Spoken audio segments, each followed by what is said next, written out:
A noite não precisa trazer uma notícia ruim para que o medo volte. Basta o silêncio.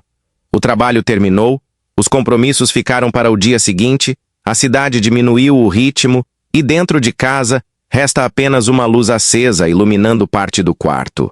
É justamente quando nada está acontecendo que certas lembranças parecem fazer mais barulho.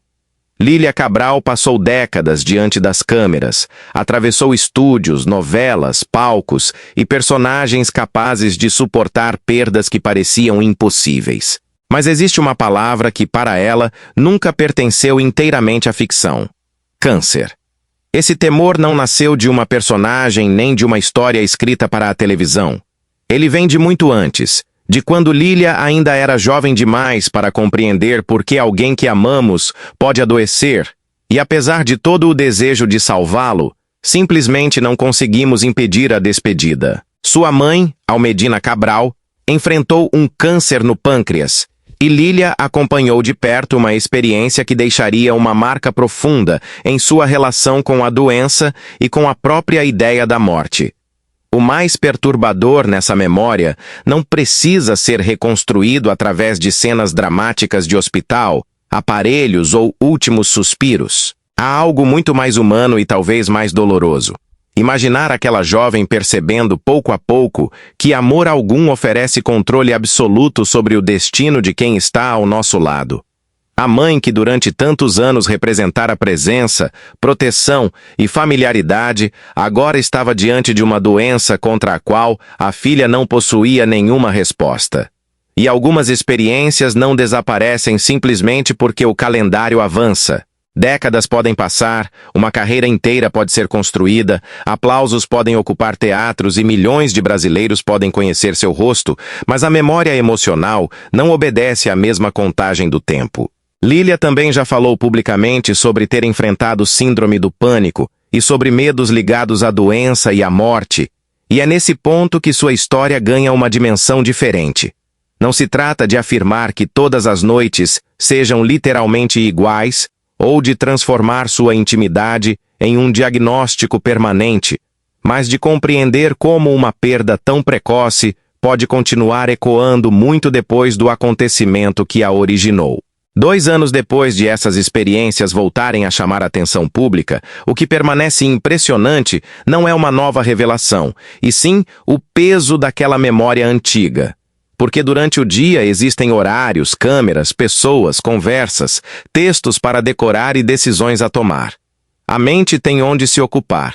À noite, porém, quando tudo diminui, não existe personagem atrás da qual se esconder.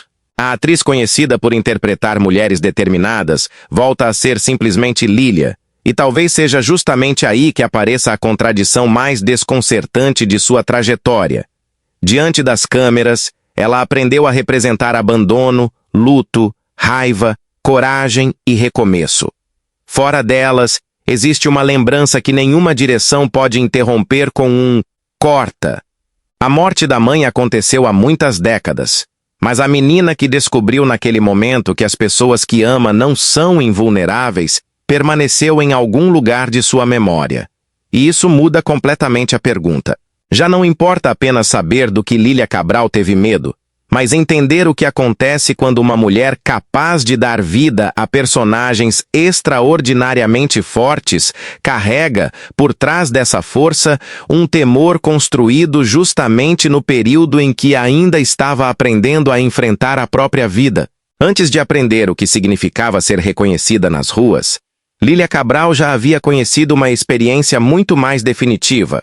A sensação de que alguém essencial poderia desaparecer e de que ela não teria poder algum para impedir isso.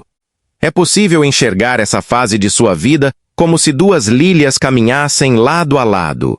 A primeira era a jovem que ainda procurava espaço, descobria o palco, enfrentava testes, ensaios e aquela incerteza comum a quem escolhe uma profissão na qual ninguém pode garantir o próximo trabalho. Havia desejo de crescer, curiosidade e uma vida inteira aparentemente aberta à sua frente. A segunda Lília, porém, carregava algo invisível. Era a filha que havia acompanhado a mãe, Almedina Cabral, enfrentar um câncer no pâncreas e que aprendera cedo demais que a palavra mãe por mais segura que pareça durante a infância, também pode ser seguida pela palavra ausência. Quando alguém presencia a doença e a morte de um dos pais ainda muito jovem, o luto nem sempre termina simbolicamente no dia do funeral. Às vezes ele deixa perguntas que reaparecem anos depois, especialmente diante de qualquer sinal de fragilidade do próprio corpo. E se um dia acontecer comigo aquilo que aconteceu com ela? É importante fazer uma distinção. Essa é uma leitura psicológica possível para compreender o peso de uma experiência como a de Lilia, e não um diagnóstico médico sobre a atriz, nem uma afirmação de que cada medo que ela sentiu tenha surgido exclusivamente da morte da mãe. O que sabemos é que Lilia falou sobre síndrome do pânico e sobre como experiências relacionadas à perda e à doença marcaram sua história. E então surgiu uma espécie de paradoxo. Enquanto aquela memória permanecia guardada, sua carreira avançava. O palco deixou de ser apenas uma possibilidade. A televisão ampliou seu rosto para milhões de casas brasileiras. Vieram personagens que não pediam licença para entrar em cena. Mulheres intensas, temperamentais, feridas, ambiciosas ou determinadas. Figuras que Lilia conseguia construir com uma força capaz de fazer o público esquecer que havia uma atriz por trás delas. Em Tieta, sua presença ganhou enorme projeção. Anos depois, trabalhos como Laços de Família, Páginas da Vida e especialmente a inesquecível Marta consolidariam uma característica que acompanharia sua trajetória. Lilia sabia transformar emoções desconfortáveis em algo impossível de ignorar. Mais tarde, personagens como Griselda, de Fina Estampa, reforçariam ainda mais sua posição entre os rostos mais reconhecidos da dramaturgia brasileira. Mas existe uma diferença brutal entre dominar uma emoção escrita em um roteiro e dominar aquela que surge sem aviso dentro do próprio peito. No estúdio, havia marca no chão, iluminação, colegas, direção e uma sequência prevista de acontecimentos. Se uma cena se tornasse intensa demais, alguém poderia interrompê-la. Na vida não existe essa segurança. Talvez por isso seja tão poderoso observar essas duas mulheres crescendo juntas. Quanto mais a Lilia pública aprendia a controlar lágrimas, explosões e silêncios diante das câmeras, mais a Lilia privada precisava descobrir como conviver com aquilo que nenhum prêmio, audiência ou personagem poderia simplesmente apagar. A fama trouxe reconhecimento, trabalho e uma nova dimensão para sua vida, mas não ofereceu uma máquina capaz de voltar ao passado e devolver sua mãe. E assim, quanto melhor Lilia aprendia a controlar as emoções quando as câmeras estavam ligadas, mais difícil se tornava outra lição quando elas se apagavam. Aprender a controlar o próprio medo. O corpo pode disparar um alarme mesmo quando não existe nenhum perigo visível diante dos olhos. É justamente aí que a história de Lilia Cabral entra em um território mais íntimo. A síndrome do pânico, experiência sobre a qual ela já falou publicamente.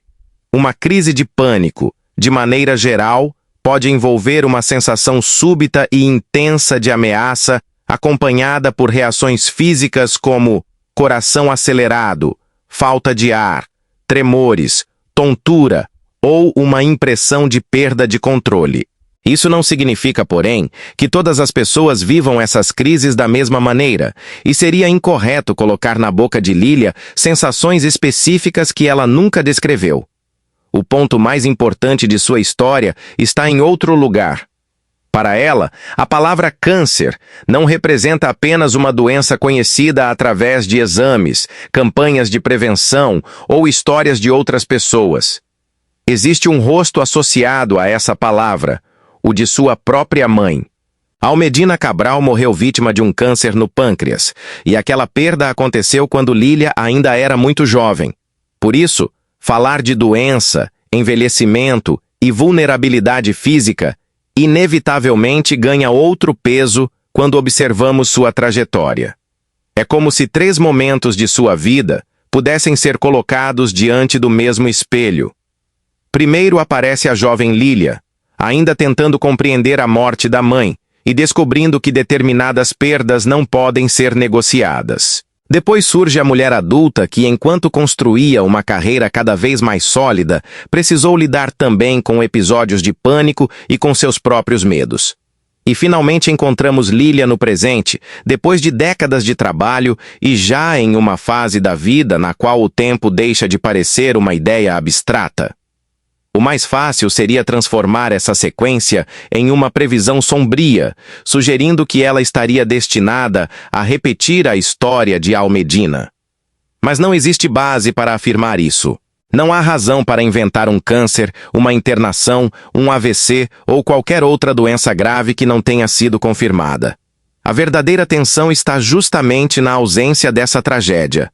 Porque o medo não precisa que aquilo que tememos esteja acontecendo para parecer real. Às vezes basta saber que aconteceu com alguém profundamente próximo. Quando uma doença já levou uma pessoa que fazia parte de sua formação emocional, qualquer pensamento sobre saúde pode tocar uma memória muito mais antiga. E talvez seja essa a diferença entre conhecer o câncer e ter visto o câncer atravessar a própria família. Para milhões de pessoas, ele é uma possibilidade estatística. Para aquela jovem que perdeu a mãe, tornou-se também uma lembrança. Anos se passaram. Lilia amadureceu, tornou-se mãe, construiu uma carreira extraordinária e continuou avançando. Mas o passado não precisa desaparecer para que alguém consiga seguir vivendo. Ele pode permanecer em outro lugar, silencioso, aparecendo justamente quando o corpo ou a mente percebem alguma ameaça. E é aqui que está o verdadeiro ponto de tensão dessa história. Não há evidência de que Lilia esteja enfrentando a mesma doença que matou sua mãe. O que existiu foi algo psicologicamente diferente e profundamente humano, o medo de que, algum dia, a história que ela testemunhou tão cedo pudesse se repetir em sua própria vida. 2 anos passaram, mas seria errado transformar esse intervalo em uma contagem de noites de sofrimento. Quando se fala aqui em 2 anos depois, trata-se do tempo transcorrido desde que esse relato, essas declarações e essa parte da história de Lilia Cabral voltaram a receber atenção pública. Não significa afirmar que ela tenha passado 2 anos sofrendo crises de pânico continuamente, muito menos que enfrente hoje alguma doença grave. Talvez a imagem mais fiel seja muito mais simples. Lilia de agora diante da lembrança de Al-Medina, a mãe que partiu quando a filha ainda tinha uma vida inteira pela frente. Décadas cabem entre essas duas imagens. Nesse espaço vieram o trabalho, os palcos, a televisão, personagens inesquecíveis, reconhecimento, família, maternidade, amadurecimento. A jovem que um dia precisou compreender a ausência tornou-se uma das atrizes mais familiares ao público brasileiro. Só que a memória não consulta o calendário antes de reaparecer. Ela não pergunta quantos anos se passaram nem quantas coisas aconteceram depois. Algumas lembranças permanecem exatamente onde foram deixadas, enquanto todo o resto ao redor envelhece. E talvez seja por isso que não precisamos transformar Lilia em uma mulher lutando contra uma doença terrível, para compreender a dimensão emocional dessa história. Não há necessidade de inventar hospitais, diagnósticos ou batalhas médicas. Existe algo muito mais silencioso. Uma filha que envelheceu enquanto a imagem de sua mãe permaneceu presa a outro tempo. Imagine apenas um cômodo no fim da noite. Nenhuma emergência, nenhum telefone tocando, nenhum médico atravessando uma porta. Sobre um móvel, uma fotografia antiga. Lilia se aproxima e encontra ali um rosto que conhece melhor do que qualquer personagem que interpretou. Al-Medina continua jovem naquela imagem. A fotografia não ganhou rugas, não atravessou décadas, não acompanhou a transformação da menina em mulher, da mulher em mãe, da atriz iniciante em um nome conhecido em todo o país. Lilia, ao contrário, atravessou tudo isso. Talvez seus olhos permaneçam alguns segundos sobre aquela fotografia. Não precisamos imaginar lágrimas. Às vezes, a lembrança mais pesada acontece sem qualquer gesto dramático. Basta perceber a distância entre quem ficou e quem partiu. O silêncio ocupa o espaço onde antes existiria uma conversa, E existe uma percepção particularmente estranha para quem perdeu os pais cedo. Chega um momento em que envelhecer deixa de significar apenas acumular anos e passa também a alterar a maneira como olhamos para eles. Talvez o mais assustador para alguém que viu a própria mãe partir por causa de um câncer não seja pensar constantemente na morte. Às vezes é perceber que quanto mais o tempo avança, mais nos aproximamos daquela idade que, quando éramos jovens, parecia pertencer a adultos que imaginávamos que estariam conosco para sempre. A câmera imaginária permanece por alguns segundos naquela fotografia. Depois começa a recuar lentamente. Primeiro vemos o porta-retrato inteiro, depois o móvel, depois Lilia, pequena dentro do enquadramento. Não há aparelhos médicos, não há diagnóstico sendo anunciado, não há som de monitor cardíaco. Apenas uma mulher. Uma sala silenciosa e o rosto de sua mãe preservado em um pedaço do passado. A câmera continua se afastando, enquanto a fotografia permanece exatamente no mesmo lugar.